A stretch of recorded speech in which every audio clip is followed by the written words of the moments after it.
LA didn't play Seattle in round 2. No, it's in the Was that- regular season, you goof. Okay. I thought you were talking about playoffs, and I was like, man, I'm so confused. Okay, never mind then. Scratch everything I said. So before we get into our predictions, we're going to talk about some contracts that have been given out recently. So Trevor Zegras finally agreed to a contract with the Anaheim Ducks. So he got a 3-year deal at 5.75 AAV.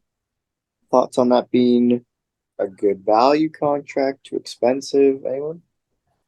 Who is the player we're talking about? I can't hear shit. Trevor Zegras.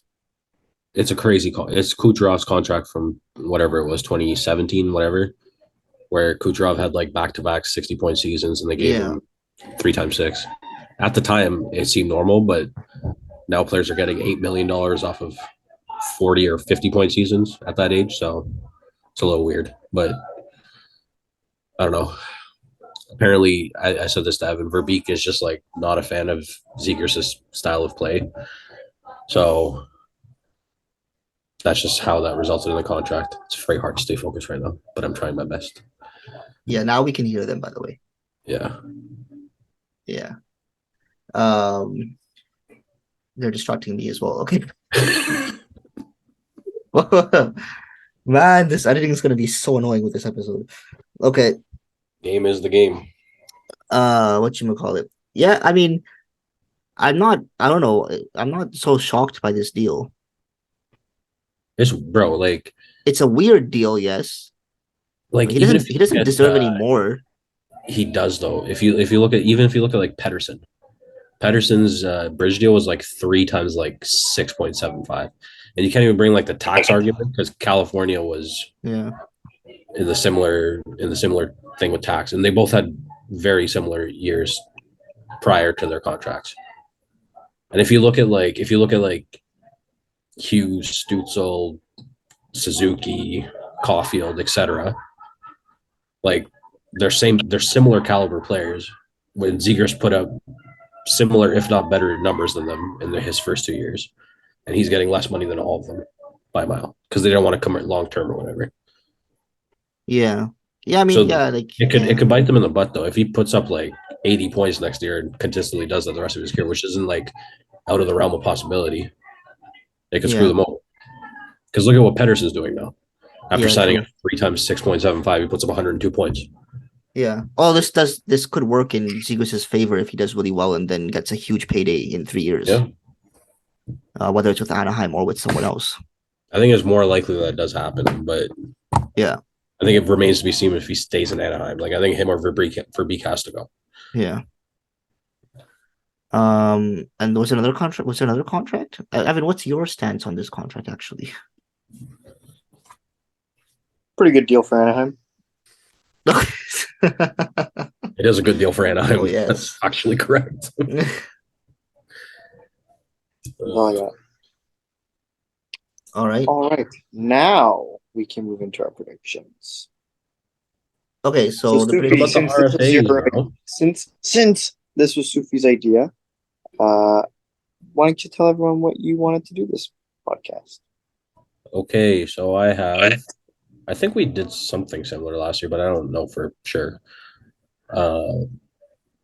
Bold predictions, so one for our team and then one for just any player or whatever in the league. MVP prediction, what we actually think is going to happen, and then someone that has an outside chance. Same thing with Norris and Vezina. And then our Stanley Cup final prediction. A way too early Stanley Cup final prediction. Yeah, we did that. We did that last year too. I remember. Wait, Stanley Cup final or the winner? Final. You can say the winner if you want after that. Yeah, I have the winner. Yeah. Oh, I only had winner. I will come up with the final.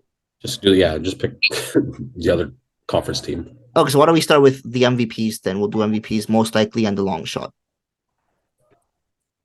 You want to do that before bold prediction and then do bold prediction when? Or we can start with bold prediction. Why don't we let's do that? Let's start with bold prediction. We're gonna start with our bold predictions. We're gonna start with Sufi. Why? I don't know if you guys know who Matthew Phillips is. Anyone? Yep. He was he's been very good in preseason, and over the last 2 years in the AHL, he has like way above a point a game, and both 30+ goal seasons in the NHL. And they only play like 60 games, or he only played 60 games, or they only plays, I don't know, someone plays 60 games. Anyways, he's like one of those guys that's like looked down on for being small. I think he's listed as 5'7", but I think he's actually 5'6", and he's like very, very tiny. But it gives me Johnny Gaudreau vibes. They both similar times into their careers. They came into the NHL, and he put up like absolutely insane offensive numbers in junior too. So this is a bold prediction because he might not make the team, but I'm anticipating that he makes the team. And I'm saying if he makes the team, I think he scores 20 goals. That's my bold prediction. Matthew Phillips, 20 goals. 20 goals. Okay. All right, Evan, what's your Ottawa Senators bold prediction of the year? Oh, it has to be an Ottawa Senators one. Well, we have get, two, and one is for our team. So And the He other did the other not one is say that in the text. he I did say it say in the that text. Yeah, What? Then I can't read. Then Omar, you go first. fine. So we'll go to me. My Toronto Maple Leafs bold prediction of the year is that Matthew Nyes will score 35 goals. Well, I had it at 30. I was like, oh, Matthew Nyes scored 30 goals. Why not? But I was like, nah, it's my bold prediction. It has to be bolder than that. 35 goals for Matthew Nyes. It's bold, Very bold. and it's a prediction. And it's a prediction. I'll give it to All you. right, I have mine. All right. Very interesting. Gonna My love the Senators response. one is there are going to be 8 Ottawa Senators with 60 or more points. Okay, there's got to be defensemen involved in this. Based on the assumption that Norris is healthy. Do I think that is totally going to happen? No, but I definitely could see it happen. That's Okay. why it's bold. Watch it not even be like an obvious player. It's just gonna be like Cast like has 60 points or something. That's your 8th player. I'm thinking it's going to be 2, like could be 3 defensemen, but I'm assuming it's like 2 defensemen and then the top 6-ish.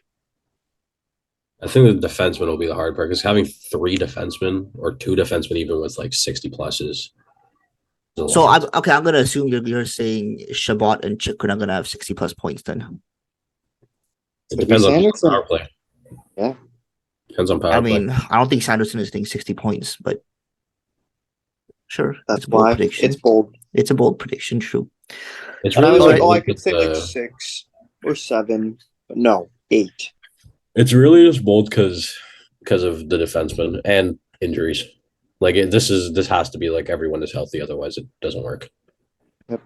But if Sallow, 60 points. if you have 8 60-point players, then you cannot finish lower than like second in the division. So literally everything has to go right. Yep.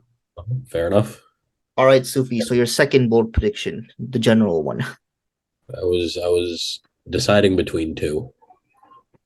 One involves a player that we were talking about before, and the other is a player that the NHL talks about a lot. So I'm trying to think which one to choose from. You know what? I'm going to go with the one that we talked about earlier. I'm going Trevor Zegras, 90 plus. All right. It's feasible. It's feasible. Yeah, it's a lot more than he's done in his career so far. A lot more, actually. 30 more points. Yeah, but I mean, the young players eventually have the jump, right? Like he has Yeah. mid-60s points, and then That's true. They do have the jump. yeah, Eventually. like Yeah. with Pedersen went from like 70 to 102. Okay. Or 62. So my second bold prediction is not a player one. It's a team one. There has to be a player one. It can be whatever. Okay, cool. Because yeah, it's a team one. So my bold prediction, and you got to hear me out a little bit on this one, because I have an explanation to go along with it. So don't make the crazy face as soon as I say it, okay? But I'll wait till my your bold, explanation. my bold prediction is that the Boston Bruins will make the finals / win the cup. Okay, now You have to listen to my explanation.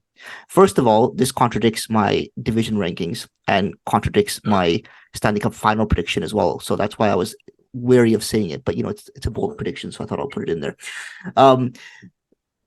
Every time, well, not every time, but in like the last 10 years, a lot of the times when a team has won the President's Trophy and crapped out in round one, has come back next season and made the finals or won the cup. Avs 2021 President's Trophy winners, they lose, they win the 2022 cup.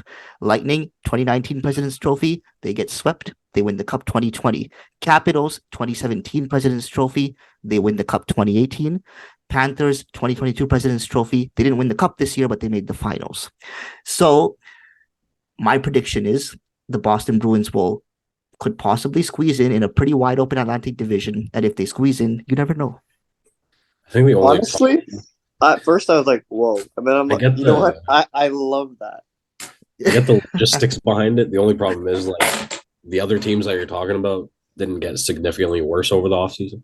Yes, I know. That's the only real I know, but it's a bold prediction, all right? Yeah.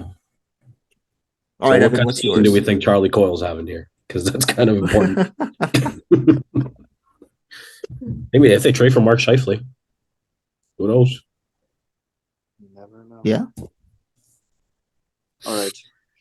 My bold prediction is in the 2024 NHL entry draft, the Nashville Predators will have the first overall pick. And by that, I mean, like, I'm not going to say they're going to finish last, but they're going to be real bad, and they're going to trade more people away, and they're going to end up getting the first overall selection next year. All right, so we finished our bold predictions of the year, each two with one from our team and one general.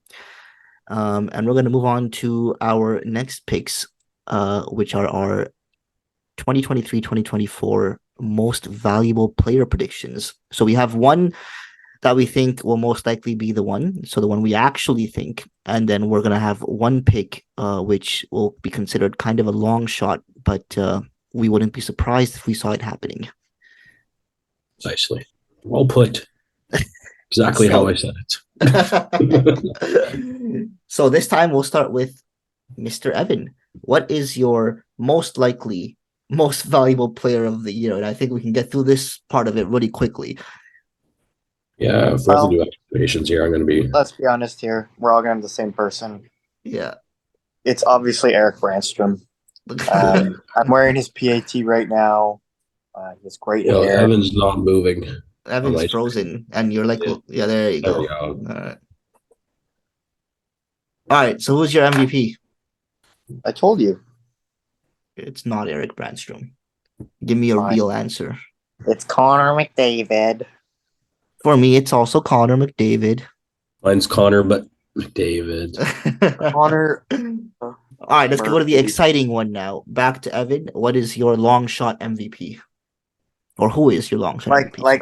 Okay. This is. It doesn't have to be like. It doesn't have to be like like someone that's like a second liner. It's still someone that's a good player that you think isn't out of the realm. Like if McDavid didn't exist, you know. I'm between two, and I will voice two, and then I will pick one. You love being between two men. I do. Or I'll take them both. I'm between Igor or Ilya, because I think they are huge factors on if their teams make the playoffs, if they have success in the playoffs. And they're arguably the two best goalies in the world right now. So my pick is... I'm going to go Shesterkin, even though I think Sorokin's more likely, only because he should have won it before, and I think he deserves it. When Matthews won MVP or whatever, that was the dumbest thing I've ever seen in my life. I know he scored 60 goals, but Igor Shesterkin's team wouldn't have been in the frickin' playoffs without him.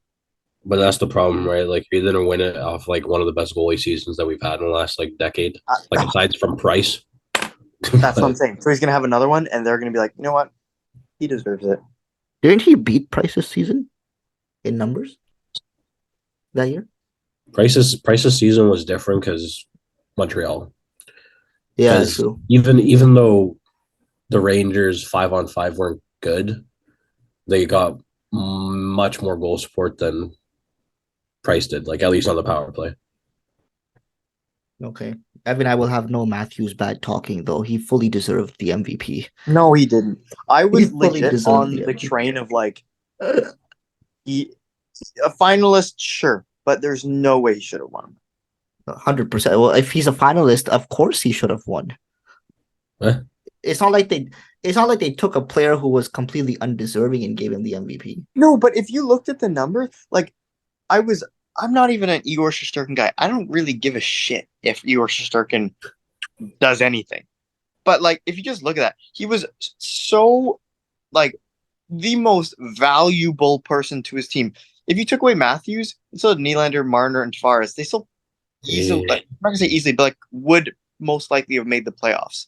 Okay, they would have easily made the playoffs. Not most likely. They still would have easily made the playoffs. So even if Matthews scored like 55 goals, I still like it's just because he scored 60 and people are like, wow, that hasn't been done in so long. That means he's so valuable. It's a valuable feat. Where Shesterkin was the most valuable player to his team and it could have been on any team if he was playing like that. Like he maybe could have gotten the freaking Arizona Coyotes in the playoffs. All right, let's calm down there. He wouldn't have got the Arizona Coyotes in the playoffs. Matthews would have scored 60 and got Arizona Coyotes because it's not necessarily most valuable player to his team, like specifically that team. It's but if that's five more goals, just listen to me. I'm on your side. Listen to me. I hate you. I'm just kidding. I've said that twice and I didn't mean it both times. If you have any of the like either of those players on like just a neutral team, which player would have gotten you further? Because realistically, like too, McDavid was also in the finalists there, and he had just as good of a season as Matthews. Like if we're realistically talking, yeah. So it's also hard to like quantify goalie stats versus like players. That's the real issue that you in that place. Because like when Price won it, it was pretty much just, I'm pretty sure it was just him and Kane that were the finalists that year, and there was no real competition for Price to even go up against. Yeah, just impact wise. It's just impact wise. Like Matthews and McDavid, I personally don't think had as big of an impact as Shesterkin that year. Yeah, I mean, okay, I disagree with you saying McDavid didn't have as big of an impact. I think Edmonton falls on the line with not making the playoffs. Not understanding my point though. I'm saying like if you literally just had a neutral team that year and you put any of those players on that team. Like if you put both guys on the Seattle Kraken. Yeah, they're as neutral of a team as you can get. But I'm just saying like that specific year. Obviously now it's no question. Yeah, I mean, I would agree that Shesterkin was most valuable to his team because of the fact that he made the playoffs because of him. Yes, this is true. But I think Matthews got it because he hit 60 when he was injured and suspended, and he had that like, that's when they were going all so crazy about he got like 50 something goals in 50 games or whatever it was. The calendar, like just in the calendar year or whatever the stat was. Yeah, fine. Your argument has premise. Okay, get over it now. It was 2 years ago. Okay. Damn. All right, it's now my turn. What are we even on? MVP. To be fair, as a Ranger winning the MVP versus a Leafs player, so I really did not care. MVP bold prediction: Blake Wheeler. No, I'm joking. Oh my god. You start in New York, you know. No. Okay. Here's what I'm kind of moving forward with my bold prediction when I say this. But I'm gonna go ahead and say long shot MVP. Mine, I did take it as a long shot one. Like I specifically chose it to be a long shot. But I did Brad Marchand. Because I was like, hey, you know what? If my bold prediction becomes true, Brad Marchand has to have a big impact on that team. And now he's the new captain. So, you know, you never know. He's just not the player he was before. That's it. I like if I was Boston, I would go Pastrnak probably. Yeah, I was gonna say Pastrnak, but the reason I went Marchand is because he got captain this year. So I was like, I'll go. You would have to like bounce back. That's the only thing. Yeah. And all right, Sufi. Kind of tough without centers. Yes. Mine's Kaprizov. I I thought think, about Okay. it. yeah, I think he is. He's the forward version of Igor Shesterkin from 2 years ago on the Minnesota Wild. He makes like an average team a great team just by being there. So if he finishes like 110, 120 points, which isn't that crazy because I think like when he had like his 100-point season, it was 105, 110, something like that. And last year he had 75 in 67 games, I think. So yeah, if he stays healthy, I think it's not outrageous to think that he could win. As long, well, any of these guys are outrageous to win because it's unless McDavid gets injured or something, like he's not going to lose. But yeah, All right. Okay, good. All right. So now we've got our um two predictions for the Norris Norris. Trophy. Yeah. So Norris Trophy 23-24. Actually, we'll start with me this time because we've started with you to the last two. All right. My Norris Trophy front runner is Cale Makar, Mine as assuming well. he's healthy for 82 games. Yeah, mine as I well. would also kill Makar. That's kind of All another, right. to be fair. Yeah, it's another Yeah. give me. All right. My second pick for a possible Norris. I wanted to give the nod this time to Dougie Hamilton. I don't know why I thought you were going to say Morgan Riley and just piss me off. You didn't, so we're happy. No, I didn't even think about him. Good. All right, Sufi, what's Did you yours? say Hamilton? Dougie Hamilton, Yeah, yes. yeah. A New Jersey team that's coming off a big year. I think they're only going to be better. And I think Hamilton, he was, I think, third or fourth in scoring last year, if I'm not mistaken. He was up there. So yeah, so I think he'll be a big impact for the Devils again. So if there's anyone Yeah. else apart from Makar, I mean, I wanted to say Eric Carlson because you can't really bet against him right now. But I can. that would be boring to say because he just won it. So I'm going Dougie Hamilton. Yeah. I think for me, there's like 8 or 9 guys that could just be like a strong number 2 to Makar for winning this. Yeah. One of them for me is Rasmus Dahlin, so that's who my outside pick is. So I think he has the chance of. I think if he needs to shoot more because Is your pick Darlene? yeah. Was that yours? It's not mine. It's not mine because I mean, you can continue and I'll say this after. Yeah. Oh, okay. For me, like I think near like in the second half of the year, he had a bit more of a shooting mindset too. So I think with his shot and his skill, like I think 20 goals isn't something that's like outrageous for him, considering he had 13 on like not that high shooting, or 15, I think it was. And then like on the team that scores a ton of goals, I think 80 points isn't out of their own possibility, and that's all while playing good defense as well, which can't be said for a lot of like offensive defensemen that put up that kind of number. So yeah. I was and going to say Evan. that was one of the ones I thought of. I was going through like NHL teams and I was looking at like, okay, well, Petrangelo's won before. Roman Yossi has had really great years. Like going through teams and I'm like, okay, who's someone that like probably won't, but is good enough that they could? So my pick is Quinn Hughes because I think he's phenomenal. Maybe the best passing defenseman currently and maybe for a long time in the NHL. Like just like pure playmaking defenseman, incredible. Like this guy is like assist per game this past year and stuff. Like it's wild. And I think that team, especially with OEL gone, like he's the puck moving defenseman. Not that he wasn't before, but like even more so now. Like he's just that is the pretty much only guy on that team that is his and that's his wheelhouse. So I could see as like a long shot when Hughes having a phenomenal year, and it wouldn't shock me, like even better than he's had, and improving his game, still young, and then winning the Norris Trophy. He was one of the guys that was like in the back of my mind. I didn't really think of him that much, but like I think he's one guy that can probably just randomly have like a monster like 85 Yeah, points. I was gonna say But he could have it's like gonna take a 90 lot of points assists. next year, and it wouldn't Yeah. be like crazy to Hmm. think about. His only problem is that he doesn't shoot. If he starts to like, if it's the same thing as Darlene, because he only. He had like 80 assists though. No, That'd be that's what I'm saying. Because like, mental. even if he Yeah. finishes like 70, assists and gets like 10 goals. Like he has the shot for that. He just doesn't shoot. So if he decides to do that, I think it could be like even more so. You know what's funny? You know who I thought about saying, and I listed him for my second Norris pick just to piss you off. Klingberg. Yeah. I actually put him down. I was like, oh, I want to see Sufi's reaction if I say that. Okay. Six best defenseman on the leash. The other guy I thought of was Haskin too. That's who I was gonna pick as maybe my favorite. That's the thing. He was like too close to a favorite to pick. Yeah.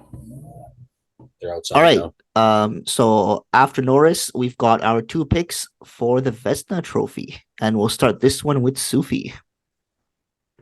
My favorite's Vezina. My favorite's Vezina. Yes, George's Vezina.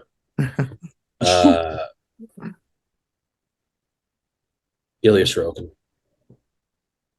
I was gonna pick Ilya Sorokin as well because I went Shesterkin on the other one, so I'll go Sorokin. Yeah, I was going between Shesterkin and Sorokin. I ended up picking Shesterkin, so there at least one's different. All right, next one, Sufi, your second kind of long shot pick. Sticking with the Minnesota Wild here. Going Philip Gustafson. Whoa! I would cry. Yes. I think it's not out of the realm of possibility that can be he could finish in like top 5 of voting. Like I think Fleury's very much on his way out, so he just needs to play. He just needs the games for me. Yeah. I again kind of with the defenseman. I was looking at some like, hey, they're too close that they could win. So mine, I think I probably said it last year. Going Jacob Markstrom. So I think Calgary has a good team on paper, like they did last year. And if they have a good year, their goaltending, it maybe won't be as crazy it was 2 years ago or crazy bad as it was last year because it was so flip-flop. But he's a really good goalie. Like I think he's kind of similar to some goalies. They have like Bobrovsky, like, oh, good year, bad year, good year, bad year, or up, down sort of thing. Up, down. Anyways, so I think Jacob Markstrom would be my long shot, but if Calgary's a competitive team, and they're supposed to be with all the players that they have, he's a big reason. It's funny because him and Huberdeau had 2 years ago had like 2 of the best seasons you could possibly have from like their kind of player, and they had 2 of the worst possible seasons they could have. Yeah. So they're both bounce back candidates at this point. Like I see 100-point season out of Huberdeau and anything better. I don't see 100 points out of Huberdeau, but if he had like in the 80s, I would call that a big win. It's a win, but I'm not saying that like it's going to happen. I'm saying that like he has hovered around like 80, 90 most of his career, and then just randomly had a 58-point season after putting 115 points up. So like it's just there's tools around him that he can easily facilitate. He has 100-point player. Lindholm, who's been a 40-goal scorer before. Montgomery had 30-something. Kadri's had like an 87-point season. Yeah, a bunch of defensemen. Yeah, lots. Like maybe this. Here's another hot take. Calgary has, I'm not gonna say the best defense core, but like one of the best defense cores in the entire NHL. They don't have like an argument for first. They don't have like the number one guy. They don't have like a Hedman, Carlson, Fox, whatever. But like their bottom pairing is Zadorov and Shillington. That's pretty freaking good. I think they're up there. Like I think maybe like Colorado for me is first. Mm-hmm. And then like Minnesota is kind of in that mix, but like they're definitely like top 5 for sure. Yep, them and Ottawa. Ottawa's top 20 for sure. They're in there somewhere. Top 20? I mean, yes, they are. I'm not going to disagree that they're not in the top 20, but I'd have to figure out a list, but I wouldn't have them in my top 10 for the decors. No. Your top 4 is so lovely. What, Ottawa's top 4? Yeah. So lovely is a bit of an Chabot, Zub, and Sanderson. Okay, but so lovely is a bit of an overstatement. It's better than Toronto's. Yeah, but that's not that much of it. Better than Washington's. I'd be sure, but like even that's better. It's better. It's better than current Florida's because they're dead. Better than the Coyotes. It's better than Vancouver's. It's better than Even Washington, I can Montreal's. make an argument for. Get out of here. You could, Carlson, yeah, of course you yeah. could, Yeah, because it's you're gonna not be that like, hard of an Nick argument. Jensen is the best defenseman I've ever seen in my life. Yeah, but you say the same John stuff about Carlson. Stu, who isn't as good as you say he is. The only reason Zoob is I fun is disagree. because whenever he touches the puck, we say Zoob. Literally. No, that's not the only reason. He's also the reincarnation of Jesus Christ and Muhammad. Okay. All right then. Holy. Okay, so my Vezina pick, the long shot one / secondary, is Connor Hellebuck. That was too easy. Yeah, he's a bit of a. I think he could change teams this year. So Yeah. I All think right, Winnipeg's doing a fire sale soon. and that brings us to our Stanley Cup final / cup winner prediction. And we'll start with Evan on this one. And just to be clear, we know our way too early Stanley Cup final predictions / cup winner. All right, we're just for fun. Last year, low key, but yeah, we did this last year too. I think I might have the exact same one as last year. Oh, you do? Okay. All right, go ahead, Evan. I have Carolina making it to the final, but don't even think they're going to make it to the final per se. But I think they are the best team in the East. You have a West team winning. And I have a West team winning. They have a good mix of veteran players that could still put up lots of points in Joe Pavelski, Matt Duchene, Tyler Seguin, Jamie Benn. They have a plethora of young guys like Jake Ottinger, Robo, Hintz, Wyatt Johnson, Heiskanen. Like, this team has depth at every position. They have veterans and young stars at every position. Who the heck is going to stop these guys? No one, apparently, according to me. All right. And then who winning the cup out of them? Dallas. Yes, Dallas. Dallas. Okay. Dallas. He didn't even think Carolina's going to make the final. He just had to. Yeah, I was like, I'm just going to put an East team there. I don't really care. Okay, for me, I'm hoping to speak this into existence. This is the third time that I'm going to make this prediction. But I mean, I've more than me have just forecasted this for the last two playoff runs. But I'm going Toronto Edmonton final again. Winning. And then who do you think's winning in that case? I'm going to say for me personally, who's winning in that? Edmonton. No, for me personally, I'm saying no, but yeah, I do think a Toronto Edmonton final is hopefully going to happen. Yeah. We'll skip past that outrageousness. I want an all Canadian matchup, and those are the two best shots. Is the 2006 final with a different winner. You're going Edmonton, Carolina. And I'm like 90% sure I had the exact same thing last year. I think me and you both had the exact same thing last year. I have like a inkling that I might have put. Well, no, it was definitely Edmonton for the Cup. Anyways, but yeah. Yeah, you did. Yeah, I think you did. And I'm like fairly certain it was Carolina. Didn't I say the Leafs were going to win or something crazy? No. I think I had some of the first. No, you said them. First round. Yeah. You had them out of the first round. And I was right. Yes. So was I, because I had one of the first one every year.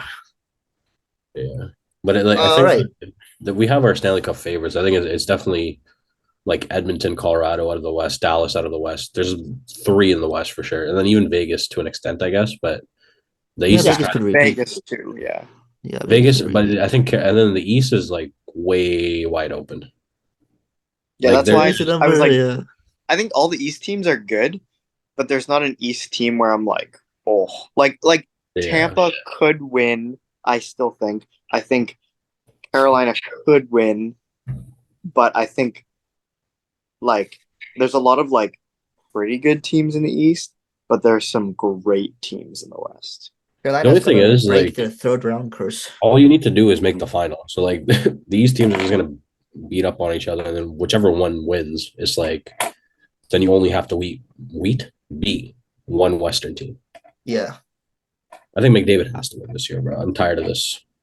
Just win. already. He's gonna get his Just wait. 18 mil AV contract after this.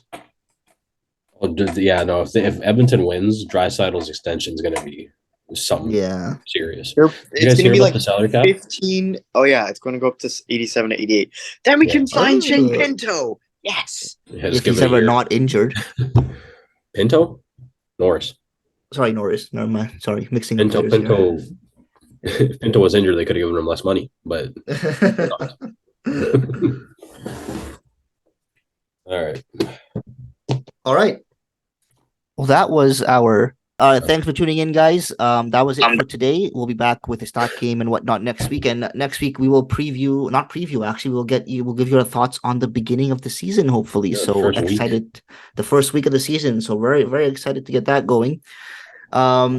Please follow us. Thank you for listening, and follow us on Spotify, Apple Podcasts, Google Podcasts, Stitcher, iHeartRadio, SiriusXM. We're also on YouTube. Give us a follow on TikTok at The Unfortunate Diehards, Twitter/X at The Unfortunate Diehards, Instagram at The Unfortunate Diehards, and TikTok also at The Unfortunate Diehards. Like, follow, subscribe, and we'll see you next week. Take care, guys.